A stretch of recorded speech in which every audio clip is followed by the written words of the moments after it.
ተነስተልን የተከበራችሁ ተመልካቾቻችን ከናሁ ቴሌቪዥን ለሳቱ የመረጥናቸውን አዳዲስና ወቅታዊ ዜናዎች ወደ እናንተ የምናደርስበት ጊዜው አሁን ነው። ከሳቱ ዜናዎች ጋር ማርቆስ ጎዴ ሆነን አብራችሁን ቆዩ። አርዕስተ ዜናዎቹን አስቀድመን በጃራ ቱርክ ካምፕና መካነ ኢየሱስ የስደተኞች መጠለያ ጣቢያ የሚገኙ ተፈናቃዮች የሰብአዊ እርዳታ እየደረሰን አይደለም ሲሉ አቤቱታ አቀረቡ። የብሔራዊ ድህረ ምረቃ መግቢያ ፈተና በመጪው መጋቢት 5 እንደሚሰጥ ተገለጸ። በኢትዮጵያ የባህልና ኪነ ጥበብ ፈጠራዎች መጠበቅ ትኩረት የሚሻው ጉዳይ መሆኑ ተገለጸ። ከውጭ አሜሪካ የአደጋ ጊዜ ያልሆኑ ሰራተኞች ደቡብ ሱዳንን ለቀው እንዲወጡ አዘዘች። ወደ ዝርዝሮቹ አለፍን። በቅድሚያ በዶክተር ደብረጽዮን ገብረ ሚካኤል የሚመራው ህወሓት የተጣለበትን እገዳ መሰረተ ቢስና የማይተገበር ሲል ውድቅ አደረገ። በዶክተር ደብረጽዮን የሚመራው የህወሓት ቡድን አክሎም የክልሉ ጊዜያዊ አስተዳደር ፕሬዝዳንት አቶ ጌታቸው ረዳ አምባገነን ፕሬዝዳንት ነበር ሲሉ አጣጥለዋቸዋል። ዶክተር ደብረጽዮን የሚመሩት ህወሓት ፕሬዝዳንት አቶ ጌታቸው ረዳ 3 ከፍተኛ የሰራዊት አመራሮች ላይ የወሰዱትን ጊዜያዊ የእግድ እርምጃ አስመልክቶ ሌሊቱን መግለጫ አውጥቷል። በዚህም ፕሬዝዳንቱ የወሰዱት እርምጃ በሌለ ስልጣናቸው የወሰዱት የማይተገበር ነው ሲል በጽኑ ተቃውሞቷል። እገዳው መሰረተ ቢስና የማይተገበር ሲልም ውድቅ ያደረገው መግለጫው ፕሬዝዳንት አቶ ጌታቸው ረዳን ከስልጣናቸው የኃላፊነት ቦታ ማንሳቱንም አስታውሷል። ፕሬዝዳንት አቶ ጌታቸው ረዳን አምባገነን ፕሬዝዳንት ነበር ሲልም አጣጥሏቸዋል። መግለጫው አያይዞም የእግድ እርምጃውን የተደራጀ ሰራዊት ለማፍረስ ሲደረግ የቆየው ተንኮል አካል ነው ያለ ሲሆን እርምጃው አደገኛ ውጤት የሚያስከትል ነው ሲልም አስጠንቅቋል። መሰረተ ቢስ ሲል የገለጸው የሶስቱ ከፍተኛ የሰራዊት አመራሮች ጊዜያዊ እግድ የሰራዊቱ አባላትና ህዝቡ እንዳይቀበሉት የሚል ጥሪንም አስተላልፏል። የትግራይ ክልል ጊዜያዊ አስተዳደር ፕሬዝዳንት አቶ ጌታቸው ረዳ ለ3 ከፍተኛ የሰራዊት አዛዦች ላይ ጊዜያዊ የእግድ ደብዳቤ ባሳለፍነው መጋቢት 1 ቀን 2017 ዓ.ም ጽፎም ነበር። እግዱ የተጻፈላቸው ከፍተኛ አመራሮች ሜጀር ጀነራል ዮሐንስ ወልደ ጊዮርጊስ፣ ሜጀር ጀነራል ማሾ በየነ፣ ብርጋዴር ጀነራል ምግበይ ኃይለ ናቸው። በጃራ ቱርክ ካምፕና መካነ ኢየሱስ የስደተኛ መጠለያ ጣቢያ የሚገኙ ተፈናቃዮች የሰብአዊ እርዳታ እየደረሰን አይደለም ሲሉ አቤቱታ አቀረቡ። ከተለያዩ የኢትዮጵያ አካባቢዎች የተፈናቀሉ በደቡብና ሰሜን ወሎ ዞን የሚገኙ የሀገር ውስጥ ተፈናቃዮች ባለፉት 2 ወራት ምንም አይነት የምግብ ድጋፍ ባለማግኘታችን ለከፍተኛ ችግር ተዳርገናል ብለዋል። የክልሉ የጸጥታ ሁኔታ እንዲሁም የረጂ ድርጅቶች ስራ ማቆም ለተፈናቃዮቹ ሰብአዊ ድጋፍ እንዳይደርስ እንቅፋት ከሆኑ ፈተናዎች መካከልም ተጠቃሽ ናቸው። ኤልዳና ታደሰ ዝርዝሩን አዘጋጅተዋለች። በአማራ ክልል የሚገኙ ተፈናቃዮች መንግስት በቋሚነት እንዲያቋቁማቸው አሊያም ወደ ቀያቸው እንዲመልሳቸው ይጠይቃሉ። መንግስት በበኩሉ በተፈናቃዮች ፍላጎት መሰረት ችግሩን ለመፍታት ጥናቴን አጠናቅቄያለሁ ይላል። በአማራ ክልል የቀጠለው የትጥቅ ግጭት ላስከተለው መጠነ ሰፊ ችግር በተለይም ከቦታ ቦታ ተንቀሳቅሰው እርዳታ ለሚያስፈልጋቸው ሰዎች ማድረስ አልተቻለም። እንዲሁም ከጊዜ ወደ ጊዜ የስደተኞች ቁጥር እየጨመረ መጥቷል። ከተለያዩ የኢትዮጵያ አካባቢዎች የተፈናቀሉ በደቡብና ሰሜን ወሎ ዞን የሚገኙ የሀገር ውስጥ ተፈናቃዮች ባለፉት 2 ወራት ምንም አይነት የምግብ ድጋፍ ባለማግኘታቸው ለከፍተኛ ችግር ተዳርገናል ይላሉ። ተፈናቃዮች በምግብ እጥረት ምክንያት ህጻናትና አዛውንት ቤት መዋል ጀምረዋልም ብለዋል። በሰሜን ወሎ ዞን የጃራ የስደተኛ መጠለያ ጣቢያ የተናገሩ ስደተኞች ችግሩ ከልጆቻችን እየለየን ነው ይላሉ። አሁን 2 ወራችን ረሽን ተዘጋብን ምንም ነገር ልናገኝ አንችልም። ከራብ በባዶ ቤት ውስጥ እየወደቁ ህፃናቶች እናቶቻችን በጣም እየወደቁብንና እየተጎዱብን ያለ ነው። የራብ ጉዳይ መቼም ከምንም በላይ በጣም እያሰቃየን ያለ ነው። ምንም ነገር የለንም። ልጆቻችን እየተራቡ እንጀራ ሲሉን በጎረቢ በጨንገር እያሰራራናቸው ነፍስ ያወቁትም ልጆች ጥለውን በቃ በየትም እየሄዱብን ምንለብሰውም ምንበላውም ማተን ማንም ጠያቂ ሳይኖረን በቃ ምንም ነገር የሌለን በጣም እየተቸጋገርን ያለ ነው። ሙስሊም ክርስቲያኑ ጾም ባንድ ጀምሯል ነው መልህባዱ ውስጥ ነው ያለ ነው። ምግብም አልመጣም። ይሄው ስንት ነገር ብታይ ድፍንፍን ብሎብን አሁን ባዶ ነው ያለ ነው። አሁን ባዶ እንኳን ውስጥ ሆኜ ነው ማናገር ባዶ ላይ ነው ያለ ነው። በደቡብ ወሎ ዞን የተውለደሪ ወረዳ በሚገኘው የቱርክ ካምፕ መጠለያ ጣቢያ ያሉ የሀገር ውስጥ ተፈናቃዮች አሁን የረመዳንና የአብይ ጾም ጊዜ ቢሆንም የምግብ ድጋፍ እንደዚህ ቀደሙ ጊዜውን ጠብቆ የሚገኝ ባለመሆኑ መቸገራቸውን ይናገራሉ። ውሃ ብቻ ባዶ ውሃ ሲጠጡ ተቅማጥ ምናምን እያረጋቸው ሐኪሞች ያሉት ዶክተሮች ደግሞ መድኃኒት ሲሰጧቸው በምንድነው ከኔና ውጠን በሽታ ጨዋታውን የምንከታተለው እያሉ በጣም እያለቀሱና እየተሰቃዩብን ያለ ነው። ኤፒኤችአይ በኤንጆ ስም ገብቶ የሚያገለግለን ጥሩ ድርጅት ነበረ። አሁን ላይ ምንም ነገር የለም። ለ90 ቀን አቁሙ ተብለናል በሚል አቁመዋል። እናም የመጀመሪያው ያው የአሜሪካ ህዝብና መንግስት ነበር የሚረዳን። አመልዲ ተወክሎ እንደ ውክልና ቢሰጠንም ከዚህ አመልዲ ነበር እስካሁን ይዞን የቆየ አመልዲ ያቆመብን። ተፈናቃዮች በሚኖርባቸው መጠለያ ጣቢያ ውስጥ ከዚህ ቀደም ድጋፍ ያደርግ የነበረው የረድኤት ድርጅቶች ስራ ማቋረጣቸውና የምግብ እጥረቱ መከሰቱ ሕክምና ለማግኘት አስቸጋሪ እንዳደረገባቸውም ተናግረዋል። የሰሜን ወሎ ዞን አደጋ መከላከልና ምግብ ዋስትና ተጠሪ ጽሕፈት ቤት የቅድመ ማስጠንቀቂያ ባለሙያ አቶ እንድሪስ ሰይድ በዞኑ ባለው መጠለያና ከመጠለያ ውጭ ያሉ የሀገር ውስጥ ተፈናቃዮች የከፋ የምግብ እጥረት እንደገጠማቸውም ተናግረዋል። በደቡብ ወሎ ዞን ከ40 ሺህ በላይ የሀገር ውስጥ ተፈናቃዮች ያሉ ሲሆን የምግብ ድጋፍ ወቅቱን ጠብቆ የሚደረግ ቢሆንም ተፈናቃዮች በሚፈልጉበት ጊዜ ግን አይደለም ይላሉ አቶ አሊ ሰይድ። የደቡብ ወሎ ዞን አደጋ መከላከል ምግብ ዋስትና ተጠሪ ጽሕፈት ቤት ኃላፊም ተናግረዋል። አሁን ባለው ሁኔታ እንደ ሰሜን ወሎ ያሉ ተፈናቃዮችን ብቻም ሳይሆኑ በማህበረሰቡ ውስጥ ያለው የህብረተሰብ አካል ከሚገባው በላይ ችግር አለበት። ይህም ትልቁ ነገር የተፈጠረው በአሜሪካ መንግስት ማለትም ዩኤስአይዲ ከፍተኛ የኛ ሰፖርተር ነበረ። አሁን ባለው ሁኔታ ግን አቁሟል። አሁን ያሉት ተፈናቃዮች የዕለት ምግብ አጥተው በከፍተኛ ችግር ላይ ነው ያሉት። የሰብአዊ ድጋፍ ጥያቄ በምስራቅ ኢትዮጵያ የኢትዮጵያ ሰብአዊ መብት ድርጅት ህብረት ዳይሬክተር አቶ መንሱድ ገበየው የዩኤስአይዲ አገልግሎት መቋረጥ በሀገር ውስጥ ተፈናቃዮች ላይ ከፍተኛ ተጽዕኖ እንዳለው ገልጸው መንግስት ይህንን የተቋረጠውን የረድኤት ተግባር የሚሸፍንበትን መንገድ ማሳወቅ አለበት ሲል ለጀርመን ድምጽ ገልጿል። የአሜሪካ የልማት ተራድኦ ድርጅት በተለይ በመፈናቀል አውድ ውስጥ እንግዲህ የአስቸኳይ ድጋፎች ኢመርጀንሲ ድጋፎች አሉ።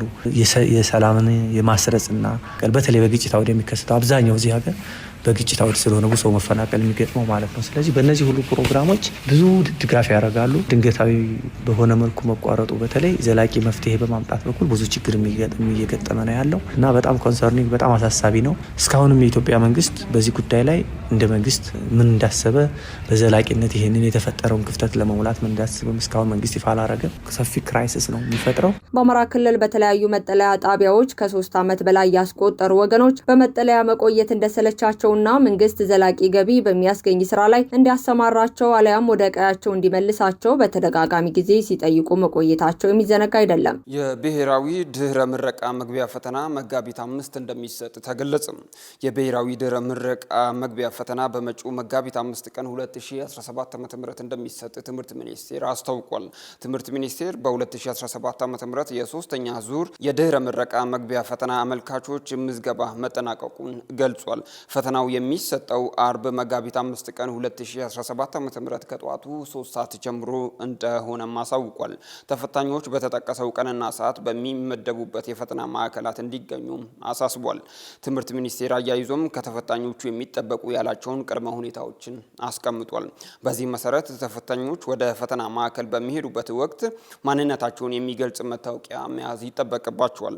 እንዲሁም ማንኛውም ተፈታኝ ፈተናው ከመጀመሩ 3 ደቂቃ በፊት በፈተና ማዕከል ውስጥ መገኘት ይጠበቅበታል።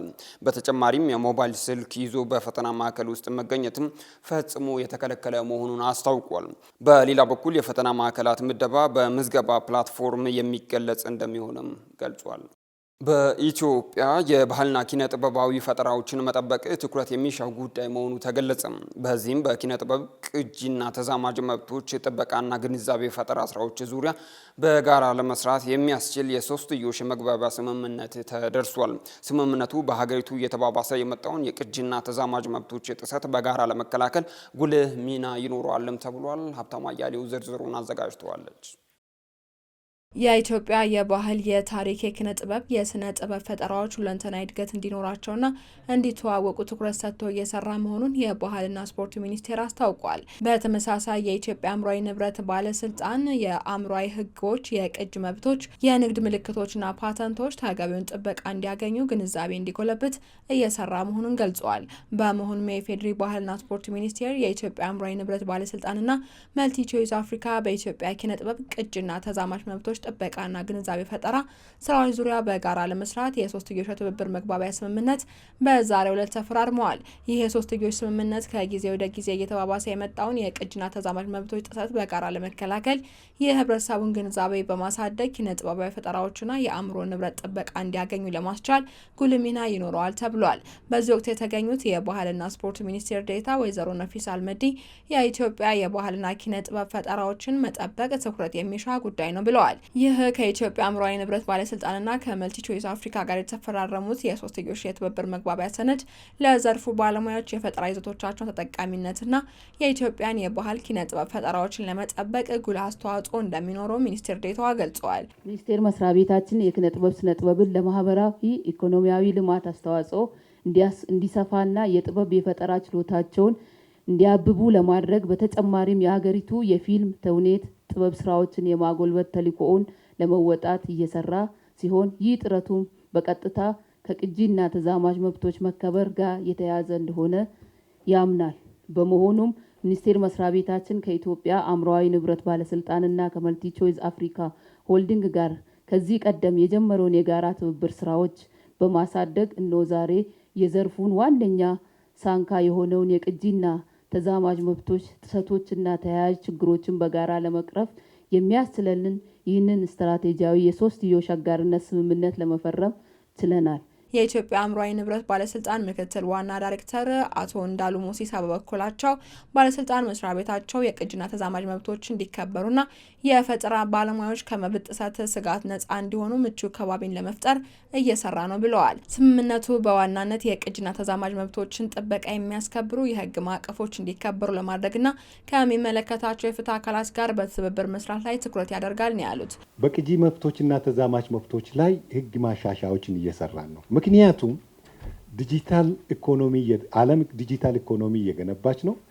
እየተገነባ ባለው ዲጂታል ኢኮኖሚ ልክ ያደገ ህግ ያስፈልገናል። ይህንን የሚጠብቅ ይህንን የሚያስችል ህግ ያስፈልገናል ማለት ነው። በተለይ ቴክኖሎጂ ለሁለት ነገር ሊውል ይችላል በህግ ካልጠበቀ። ቴክኖሎጂን በህግ ተጠቅመን የልማት መሳሪያ ማድረግ እንችላለን። ቴክኖሎጂ ደግሞ በህግ ካልተዳኘ የጥፋት መሳሪያ ሊሆን ይችላል።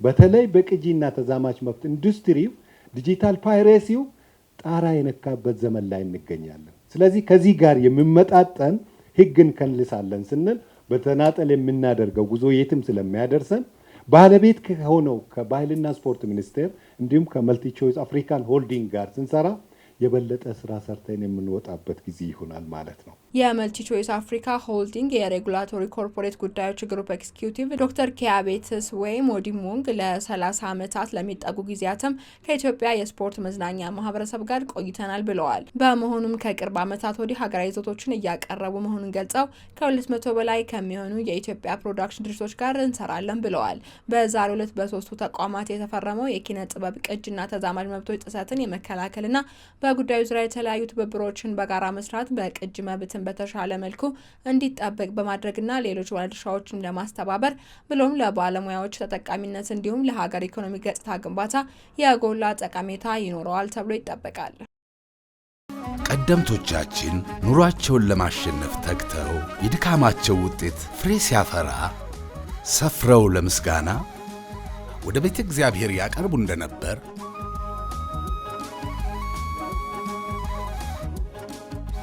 አባቶቻችንም በትውልድ ርክክብ ተቀብለው ከእምነታቸው ሳያጎድሉ ከገቢያቸው ላይ አስራት በኩራት በማውጣት ትእዛዝ አምላክን በመፈጸም በረከት ማግኘትን እንዳስተማሩን እኛ ደግሞ የዚህ ዓለም ወከባ ሳያዘናጋን በጊዜ መጣበብ ሳንስተጓጎል ከእምነት ከሥርዓታችን ሳንጎድል አስራታችንን በዘመናዊ መንገድ በአቢሲኒያ ባንክ የአስራት በኩራት ልዩ አገልግሎት በኩል በማውጣት ሃይማኖታዊ ግዴታችንን መወጣት ቀጥለናል።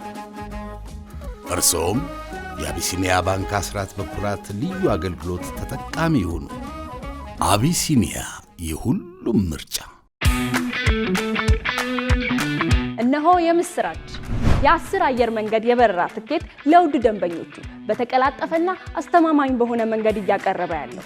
በዚህም በደንበኞቹ የተመሰገነው ጉዞጎ አሁን ደግሞ ተደራሽነቱን በማስፋት ተጨማሪ ባንኮችን በማካተት ለውድ ደንበኞቹ የበለጠ አስተማማኝ ለመሆን ችሏል።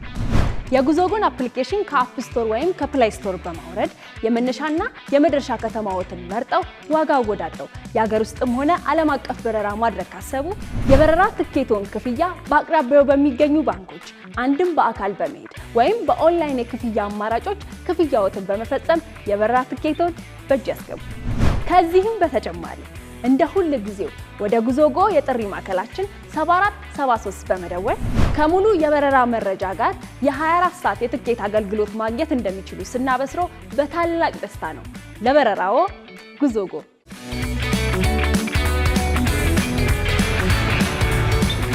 የተከበራችሁ ተመልካቾቻችን ከናሁ ቴሌቪዥን ለሰዓቱ ያዝናቸው ዜናዎቻችን እንደቀጠሉ ናቸው። አሁን ደግሞ ከውጭ ምንጮች ወደ ያዝናቸው ዜናዎቻችን ተሸጋገርን። በቅድሚያም የሱዳን ጋዜጠኞች የፕሬስ ነጻነትን ለማፈን እየተወሰደ ያለውን እርምጃ ተቃወሙ።